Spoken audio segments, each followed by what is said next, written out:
In this how-to video, we will show you how and when to reef.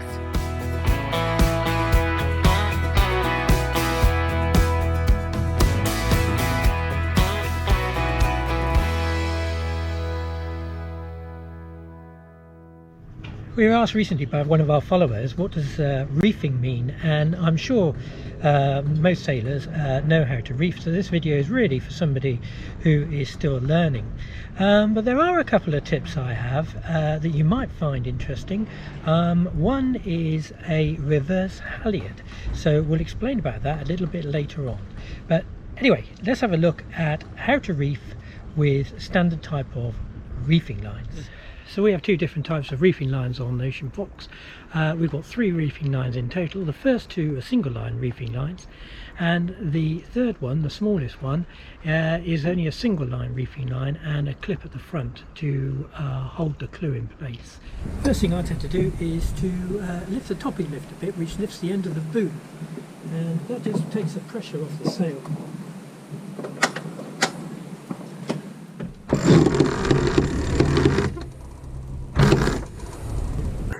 This is our technique for putting in a reef.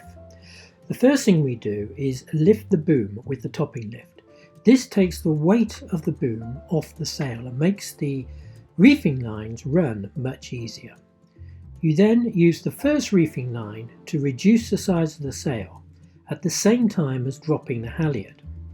When you get down to the final position, you lock the reefing lines off, take the slack up on the main halyard, then drop the topping lift to drop the boom. When you put a reef in, there's 2 things you have to do. One is you have to let the main halyard out, and the other is pull the reef in. Now, we find the easiest way to do this is to kind of shuffle it a couple of feet at a time on both ropes, and that way you can get it to slide in quite easily.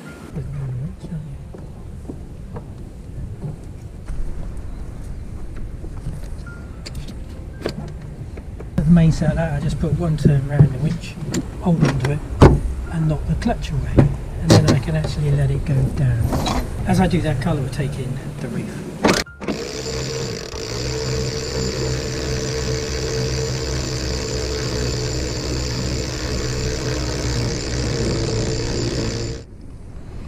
This ring which was on the sail is now pulled down tight here, which has made the sail about 30% smaller.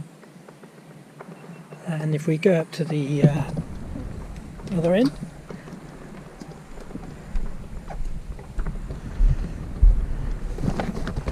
you'll see just here the other end's been pulled in as well.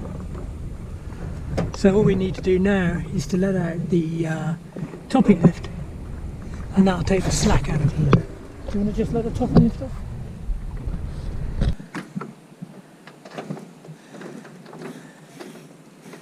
And there we go.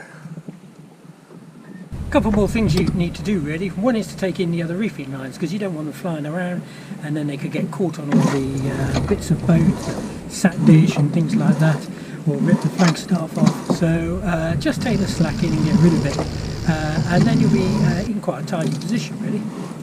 The process for the second reef happens in exactly the same way. We lift the boom, drop the halyard, pull on the reefing lines, then pull the halyard up, and finally drop the boom.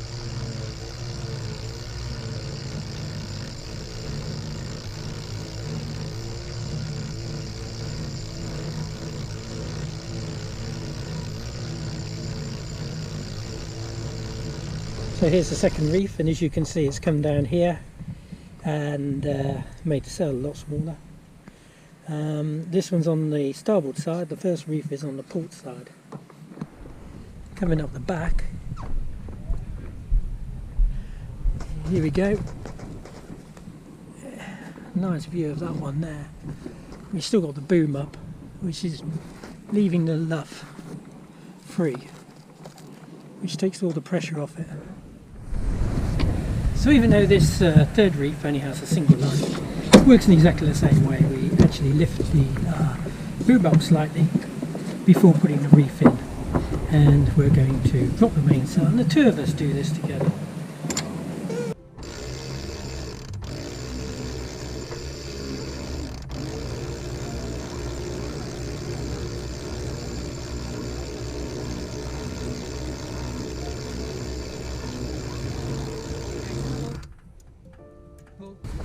So this third reef at the front has a clip, and the idea is that you put that clip on here and then you pull the sail back up, tensioning it.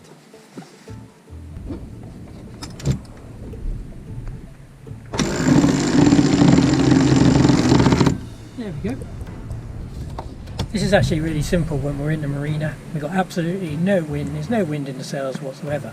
But getting out in the sea, and it all starts to be getting a little bit more difficult.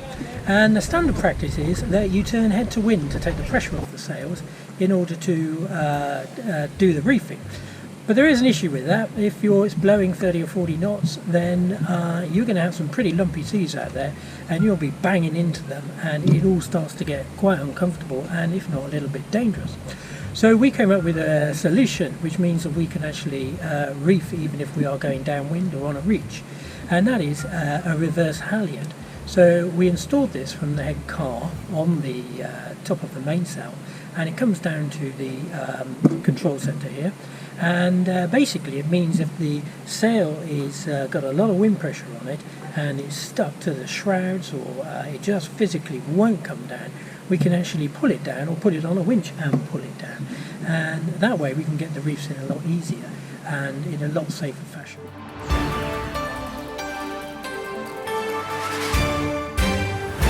So when do you reef? Well, most instructors will tell you as soon as you think about it, as soon as you think you may start to get overpowered, that's the time to put the reef in, because taking a reef out is much easier than getting it in. On a catamaran it is slightly different in that you don't have as much feel. When the boat starts to get overpowered in a monohull, it'll start turning up into weather, the helm will start to get heavy, you may find it's harder to keep on course, and therefore you kind of get the feeling that the boat's getting overpowered and it's time to put that reef in or two.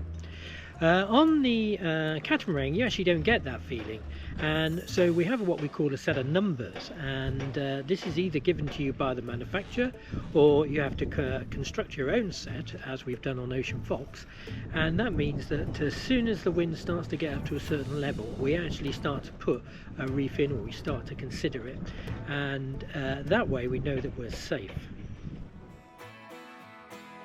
If you found this video useful, look up our channel, subscribe, and consider becoming a Patreon.